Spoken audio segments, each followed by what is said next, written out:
Hello everyone, and welcome to Earth Archives. I've been wondering, why do some people completely cut ties with their family? Not just a moment of anger, not a small argument, but truly vanish from each other's lives, as if they never existed.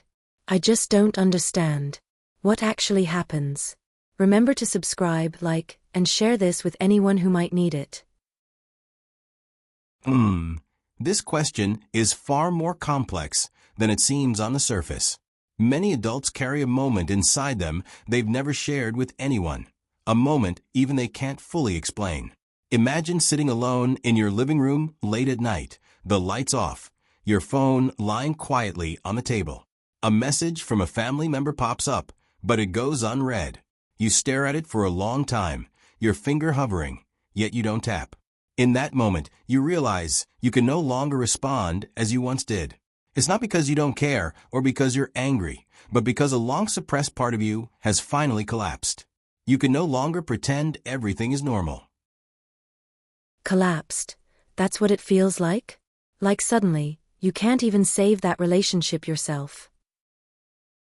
Yes, completely cutting off family ties is one of the most extreme and most taboo choices a person can make. It goes against everything we were taught as children. Family is for life. You only have one mother. Blood is thicker than water. In traditional culture, loyalty to family is almost a moral law. Choosing to step away is not a simple decision. It feels like betrayal, a sin, a boundary you shouldn't cross. But so many people still choose to leave. Why? Research estimates that over 25% of adults today are estranged from at least one family member.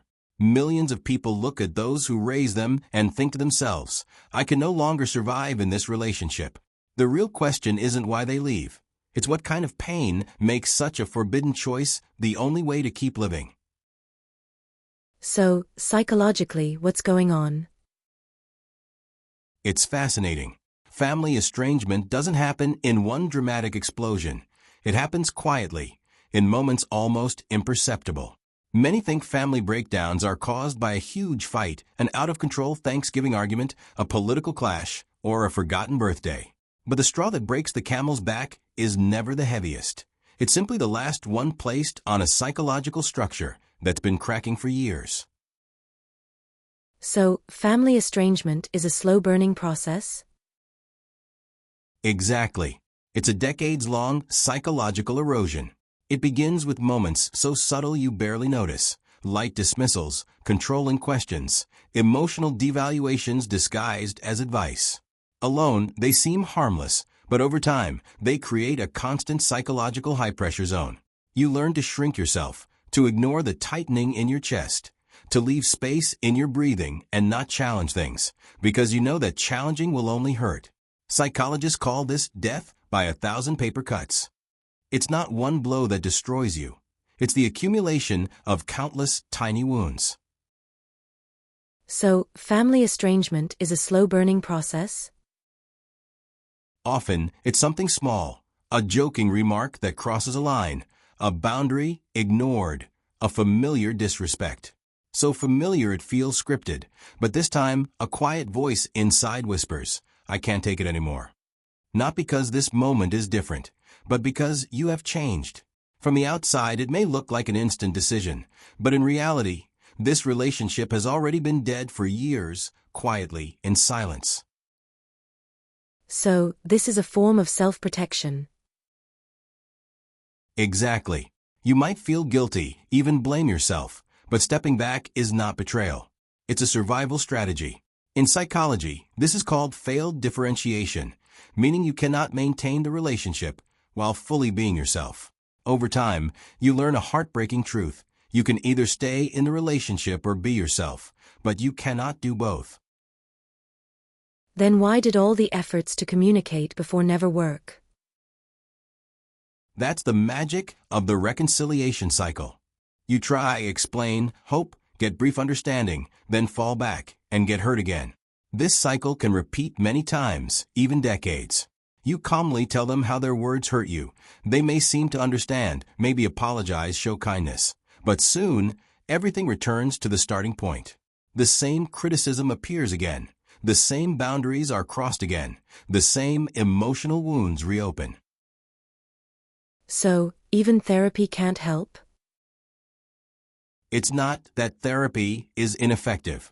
It's that wounded parents often treat therapy as a performance. In the counseling room, they act perfectly. But once outside, everything rewrites itself. You'll realize no calm conversation, no soft tone, no perfect expression can make them respect your boundaries as boundaries, rather than seeing them as betrayal. So leaving is actually courage and survival. Exactly. Estrangement is not lack of love. It's choosing truth, choosing peace, choosing a future instead of staying in the wound. You learn to give yourself what's missing: safety, boundaries, love, without punishment or fear. Only then can you breathe again, reclaim yourself. Once someone decides to cut ties, what does it feel like? Is it complete relief? Not entirely. The feelings after estrangement are complex.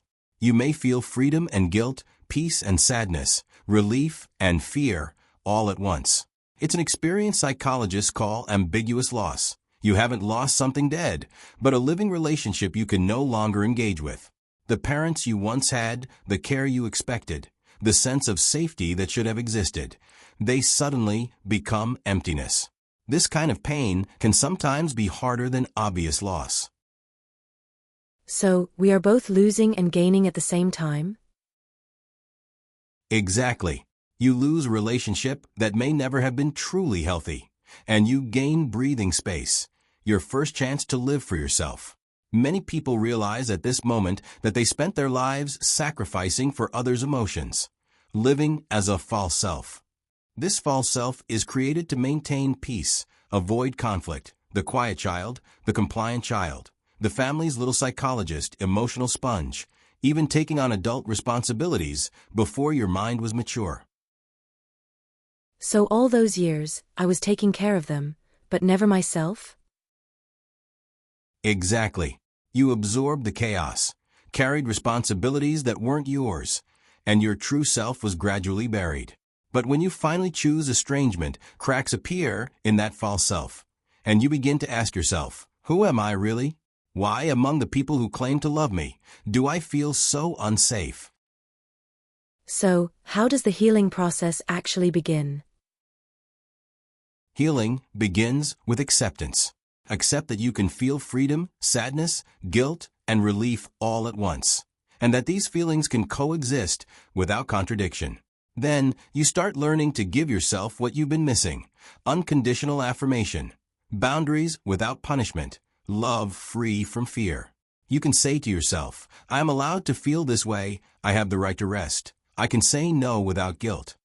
These may seem like simple sentences, but for someone who has long lived in a toxic family, they are the first real breaths they've ever taken. So, estrangement isn't an ending, but a new beginning? Exactly. Estrangement isn't punishment or revenge. It's respect for your own life. It's courage. You are no longer forced to maintain a story that never truly existed. You no longer sacrifice yourself for someone else's fear, guilt, or control. You begin to slowly rebuild your identity, rediscover your true voice, your emotions, your preferences, reclaiming the fragments of yourself that survival had buried. But, sometimes I still feel like a bad child for leaving my parents. That feeling is normal. Guilt is the heaviest chain. It controls not only your actions, but your sense of self. Many people think that staying means being a good child, leaving means being a bad child. The truth is, your choice is not about right or wrong. It's survival, it's self-protection. You are not a bad child. You are simply choosing not to sacrifice yourself for a relationship that refuses to change. Then how do we handle parents' denial? They often say, I never hurt you. Psychologists call this the missing reason for the missing harm. The reason has already been given, but the parents' minds refuse to acknowledge it. When you say, you hurt me, those words don't enter neutral space. They collide with the parent's self-identity. I am a good mother. I am a loving father. To protect this self, they unconsciously distort, minimize or project, pushing the responsibility onto you. What you see is the surface. They don't truly understand you, but underneath, it's a self-defense mechanism. So it's not that I'm overthinking or misinterpreting. Exactly. The hurt you feel is real, and your feelings are valid. Estrangement is not a rejection of love. It's a refusal to let yourself disappear in a relationship that cannot change. When you take that step, your nervous system begins to recalibrate. The long-term tension and fear gradually release, and for the first time in years, you may sleep deeply, breathe fully, and feel your shoulders relax. It's both a physiological healing and a psychological freedom. So, I can learn to love myself again. Absolutely. You begin giving yourself what was once missing: gentleness, boundaries, a sense of safety. You can rest without guilt, build a support system around yourself, and be with people who can love you without you disappearing for them. Over time, you'll discover that this process of rebuilding yourself brings not just survival, but a genuine, gentle way of being. It sounds painful but worth it. Exactly. Choosing yourself is not cruelty. Setting boundaries is not betrayal. Healing is not ingratitude. Sometimes the bravest act in life is to stop sacrificing yourself for a story that was never real, to give yourself breathing space, to give yourself freedom. When you walk this path, you are not alone. Countless people have walked it before you, and countless others walk beside you, supporting and understanding you. I think I understand now.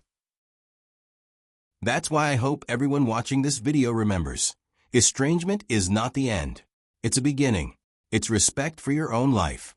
Subscribe to this channel, like, and share your story, so that others struggling know they are not alone.